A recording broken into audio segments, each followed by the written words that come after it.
lot of people have asked me, what's the difference between purchasing and leasing? Why should I purchase my vehicle? What's the difference between that and a lease? What I'd like to do today is do a quick lease comparison between purchasing and leasing and show you the differences and advantages to both. In order to fully understand how a lease works, the best way to do it is to compare it the way most people purchase their vehicles, which is financing, so that's what I'm going to do today.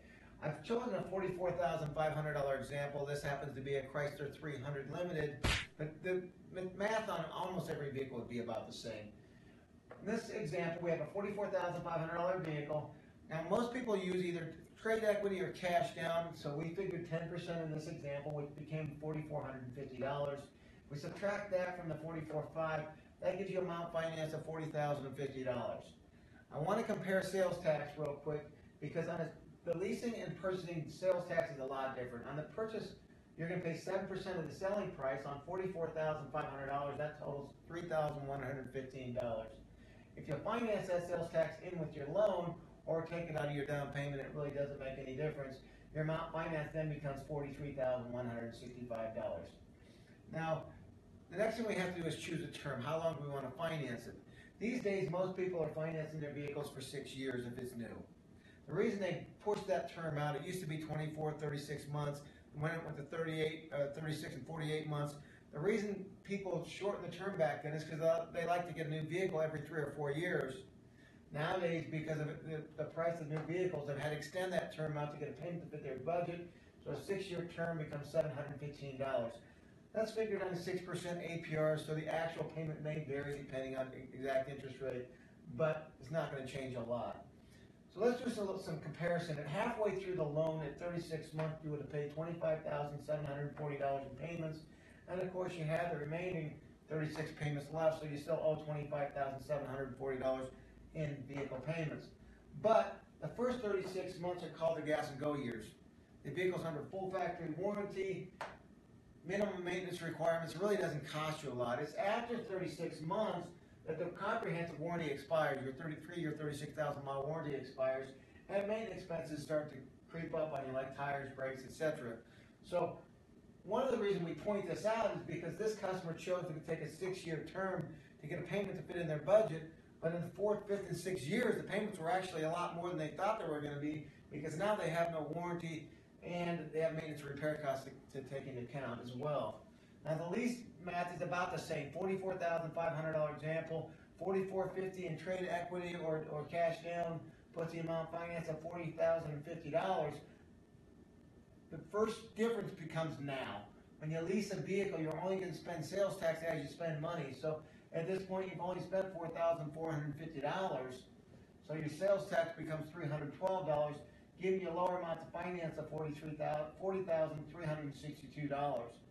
Now this is a 3-year, 36,000 mile lease. We figured at $318, that includes 7% sales tax. Okay, so let's do some comparison here.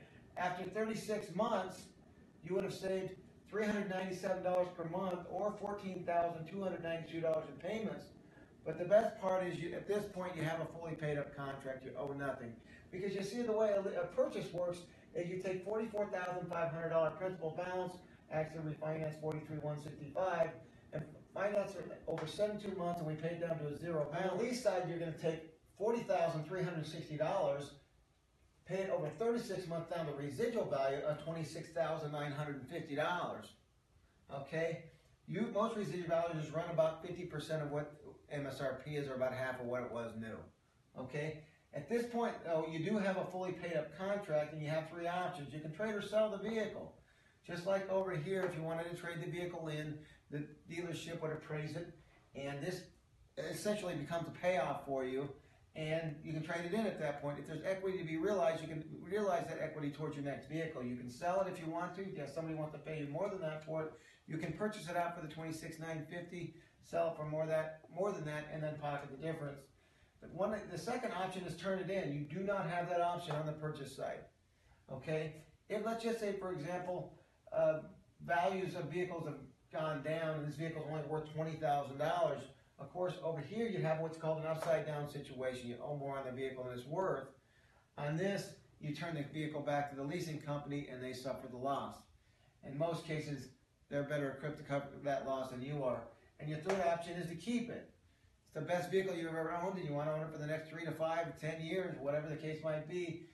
You're guaranteed in the contract that you can purchase it out for the residual value of $26,950. You do have options on how you want to pay for that. If you want to write a check, of course you can. Or you can come back and finance it through the dealership. Believe it or not, you could probably still even get 6-year financing on this, giving you a really low monthly payment. So let's compare real quick, okay? On this side, we had a sales tax obligation of $3,115. This side, we had $312 up front. This side, we have a payment of $715. This side, we have a payment of $318, which includes your 7% sales tax. Over here, after 36 months, we would have paid $25,740 in vehicle payments. On this side, we paid $11,448. That saved me $397 a month, or $14,292 over 3 years. Over here, I've got obligations to make the vehicle payments that total $25,740. Over here, I have a fully paid up contract, but I do have a residual value of $26,950 with 3 options: to trade or sell, turn it in, or keep it. Now, leasing isn't for everybody. You'd have to visit the dealership, and we can figure a lease on the particular vehicle you're interested in. But in many cases, if you're the type of driver that not driving tons of miles, if you like to get a new vehicle every 2 to 3 or 4 years, leasing might be for you.